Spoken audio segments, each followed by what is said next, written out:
सूर्यवंश की कथा। सूर्यवंश का वर्णन आता है, भागवत जी में लिखा है कि नारायण के पुत्र में ब्रह्मा, ब्रह्मा के बेटा हुए मरीचि, मरीचि के हुए कश्यप और कश्यप के ही पुत्र का नाम है विवस्वान सूर्य। यहीं से सूर्यवंश प्रारंभ हुआ। इन्हीं महाराज जो सूर्य हैं, इन्हीं के बेटा हुए वैवस्वत मनु। वैवस्वत मनु की पत्नी श्रद्धा से 10 बेटा हुए। एक च्वाको, नृग, सरयाती, दिष्ट दिष्ट, करुष, नरिशन, प्रषद, नभग और कवि, और एक बेटी इला। इनमें से महाराज जो नभग हैं, नभग के बेटा हुए नाभाग, और नाभाग के ही पुत्र का नाम है अम्बरीश। आज मेरी इच्छा थी कि मैं अम्बरीश की थोड़ी आपको कथा सुनाऊं। क्यों? क्योंकि आज एकादशी। कितने लोगों ने एकादशी करी? हाथ ऊपर करके बताओ। वाह। और कितने लोगों ने एकादशी नहीं करी है? वो भी हाथ ऊपर कर दो। देखो कितना शर्म कर रहे हैं महाराज। कई लोग ऐसे हैं जो महाराज अभी अभी हलवा, पूड़ी, समोसा खा करके आए हुए हैं, लेकिन हाथ नहीं उठा रहे। शास्त्र कहता है एकादशी का व्रत प्रत्येक प्राणी को करना चाहिए। हमने भी एकादशी करी है साहब, और इसीलिए हम आपको कहते हैं एकादशी अवश्य करो। हमारे महाराज अम्बरीश प्रत्येक एकादशी का व्रत करते, और वो भी ऐसी वैसी व्रत नहीं, निर्जला व्रत करते हैं। जल तक नहीं पीते हैं साहब। और एक बात बोलूं, जो एकादशी का व्रत करता है ना, उसे साल में आने वाले जितने भी व्रत हैं, अगर वो किसी व्रत को नहीं करता है, सिर्फ एकादशी करता है, तो उस एकादशी के बल पे उसे सारे व्रतों का फल प्राप्त हो जाता है। एकादशी का व्रत किसे किसे करना चाहिए? बोलो, किसको करना चाहिए? सबको करना चाहिए। पर प्रमाणिक अनुसार 5 वर्ष की आयु से लेकर 95 वर्ष का व्यक्ति तक कर सकता है। हाँ, एकादशी का व्रत करो, और जब एकादशी करना थोड़ा सा दुर्लभ हो जाए तो उसका उद्यापन करो, और उसके बाद भी एकादशी करते रहो। उद्यापन करके ये नहीं कि उद्यापन हो गया तो बस बंद कर दो एकादशी। कई लोग उद्यापन कर देते हैं, फिर महाराज करते ही नहीं। उद्यापन हो जाए उसके बाद भी फिर एकादशी करते रहो। शास्त्र कहता है एकादशी के दिन चावल तो गलती से भी नहीं खाना चाहिए। हाँ। जो लोग एकादशी का व्रत नहीं करते उनके साथ क्या होता है? बोले जिन लोगों ने एकादशी की होती है उनका सारा पाप जो एकादशी के दिन महाराज व्रत नहीं करते हैं उनके ऊपर चला जाता है।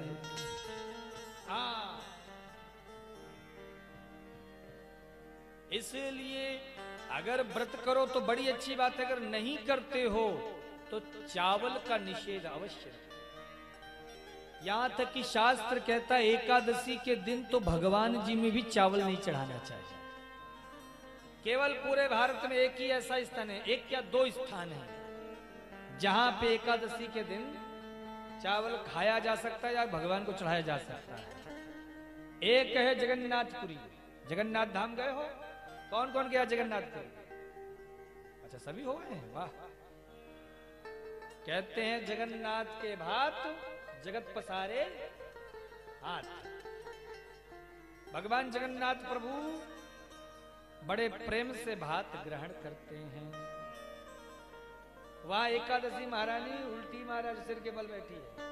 हमने अभी भागवत की थी पिछले वर्ष जनवरी में ही, तो वहां हम रोज जाया करते थे जगन्नाथ प्रभु के यहाँ। जगन्नाथ प्रभु के यहाँ जो प्रसाद मिलता है ना, पाए तो हो, तो महाराज कहते हैं जगन्नाथ प्रभु का भात पत्तल में ही खाना चाहिए। आप किसी और पात्र में लेकर के ग्रहण नहीं कर सकते हैं, और जमीन पे बैठ करके पाना होगा। आप जगन्नाथ प्रभु का प्रसाद अपना महाराज इसमें क्या कहते हैं, ये टेबल कुर्सी में डाइनिंग इत्यादि में बैठकर ग्रहण करना दोष है। क्या अद्भुत प्रसाद होता है महाराज। और दूसरा स्थान है कुरुक्षेत्र। ये दो स्थान ऐसे हैं जहां पर चावल ग्रहण करने से दोष नहीं लगता है।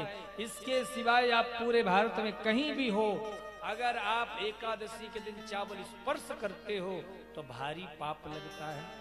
इसलिए अगर व्रत करो तो बड़ी अच्छी बात है, व्रत नहीं कर पाते हो तो कम से कम चावल का तो त्याग अवश्य करो।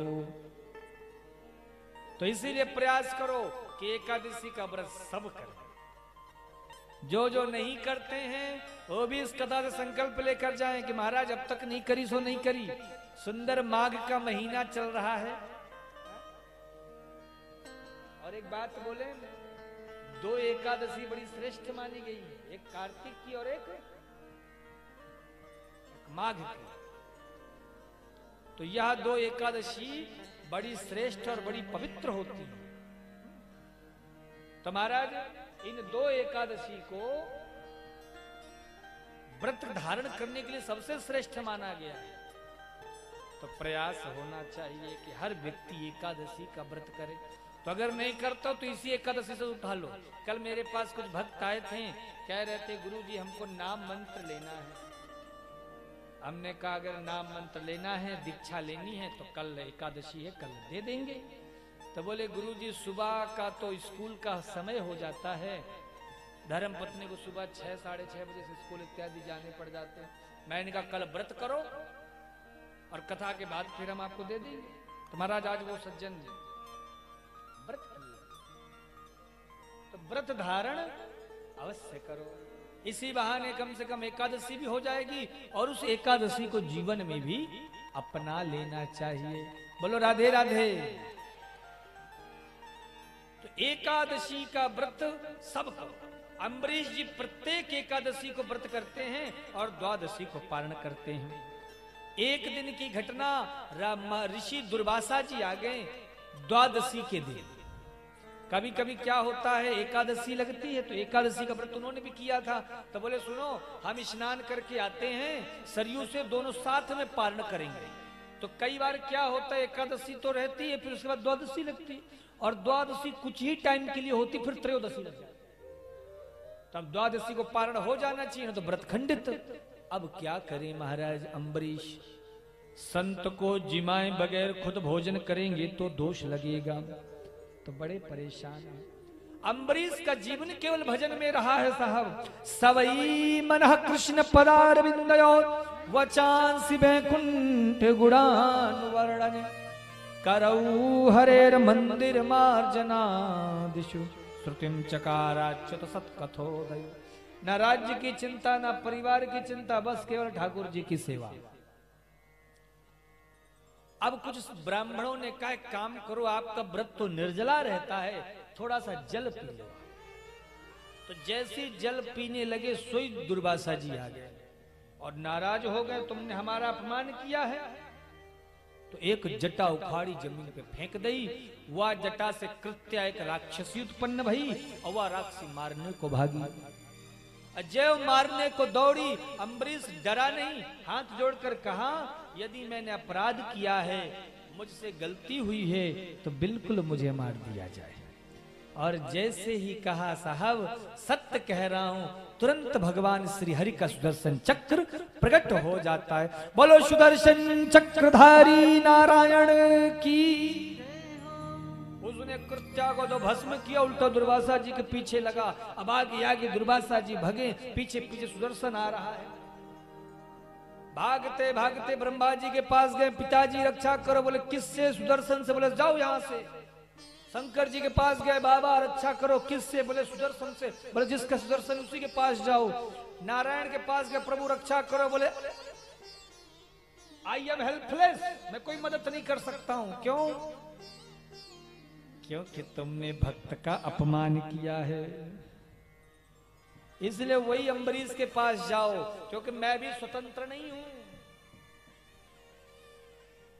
अहम भक्त पराधीनो यह स्वतंत्र इव द्विजः साधुर्भिग्रस्त हृदयो भक्तैर्भक्त जनप्रियः।